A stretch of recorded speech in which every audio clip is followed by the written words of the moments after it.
Duncan Hunter fought in the Battle of Fallujah in 2004 as a member of the Marines. Welcome to you, sir. Good evening. Hey, Martha.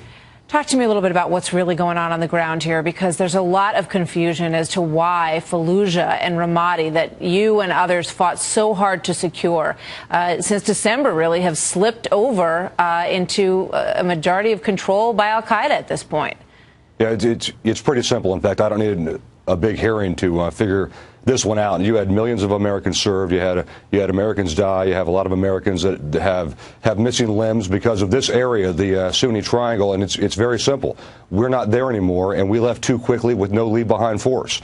The Obama administration completely failed, and now you have the debacle that you have in Iraq now, and unfortunately, Iraq is gone. That's my opinion. There is no getting this back. If the level is that they're not going to attack their allies or our allies, and they're not going to be able to attack us, then we've succeeded, because they no longer have a dictator. They no longer have somebody that's going to try to build nuclear weapons. But if your idea of success is a peaceful nation that tries to work against Iran and the other evil regimes there in that area, then we've failed. And we also have no ability now to see what's going on. So if al-Qaeda is now training in Iraq like they trained in Afghanistan, here's the really scary part for me. I have a 13-year-old son. I don't want my 13-year-old son to have to join the Marine Corps in 10 years to go back to Iraq to fix the mistakes that this president made when he abandoned everything that we fought for there. All right. You know, let's go back to that for a moment. The status of forces agreement that was never decided upon, never concluded. Would that have made a difference, or do you feel like troops needed to be there longer to secure a little bit more stability on the ground, or was it never going to take hold? No, the status of forces agreement would have made sure that we had troops there and enough to do something. I think the military generals at that time asked for about 20,000 troops to remain on the ground. President Obama offered them a few thousand, just like in Afghanistan. Right now, General Dunford, is running Afghanistan, has asked for about 10,000 troops. If he doesn't get 10,000 troops, there's no point in staying in Afghanistan either. So it's the same kind of thing, and what you see from this administration is repeat mistakes, which are the very worst kind. And that's the big problem here. Afghanistan is more complicated because you have a pretty nutty president in President Karzai, but Iraq didn't have that problem. Obama could have focused on Iraq and made sure that all the sacrifices that we fought for and everything that we did and all of those yellow ribbons that people put on their doors and all those stickers on their cars meant something. And right now, they mean nothing because we've now lost what we fought so hard for. Representative Duncan Hunter, thank you for your service in Fallujah and other places as well. Thank you very much for being here tonight, sir. Very important points. All right, let's talk now to a former Virginia Democratic congressman who strongly opposed the war in Iraq. Tom Perriello is also president and CEO of the Center for American Progress Action Fund. Tom, welcome. Good to have you here tonight.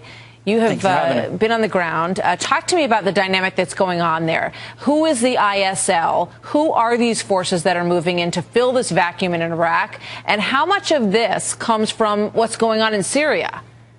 Well, I really do think right now Syria and the instability there and the al-Qaeda presence there is a great threat. You have a tremendous number of foreign jihadis. I think we have great strategic interests as well as the humanitarian crisis there. The situation in Fallujah obviously has a lot of implications. It's actually gotten slightly better over the last couple of weeks, and a lot of what we left was to let Maliki and the Iraqis own their own government and step up, and you really need to see that government step up. We can't carry the whole weight ourselves. But in the Syria situation, you do have an indigenous Sunni group there of relative moderates who are fighting back against the al-Qaeda presence since January 3rd, and in some cases literally running out of bullets in battles in what's an extremely significant effort to prevent al-Qaeda from having safe havens in and across northern Syria. And I just got back from the border areas on the Turkish side, and you have these very courageous young human rights and democracy activists there who are deeply committed to the idea of having a free Syria still.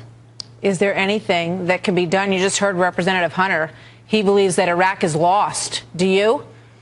I think Iraq is going to remain a challenge where you have Sunni, Shia, and Kurdish dynamics as you've had for a long time. I think what it means to be won or lost has been debated for a long time. I think in terms of their efforts to try to have something that looks like a state there, that's a project that continues.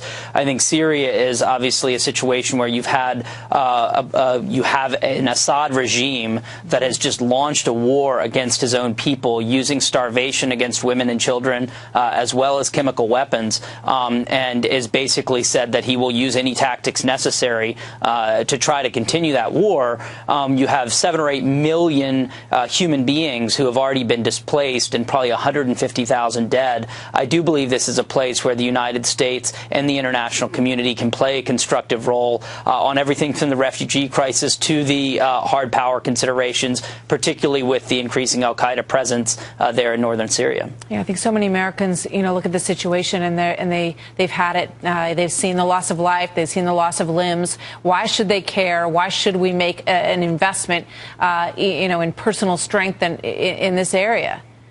Well, I really do understand there's a growing isolationism in both parties here in the United States for understandable reasons. We have so much need to invest in our people back home. We've asked so much of our military, as I know Congressman Hunter would agree. And at the same time, these developments show us we can't afford to not care about these situations around the world, because they do have implications for us, as well as, I think, moral urgency in the case of the humanitarian crisis. So understand the isolationism, but ultimately these things matter to us and we have to stay engaged. Tom, you spent a lot of time there on the ground and you know the area as well. Thank you so much for being with us tonight. Thank you for having me.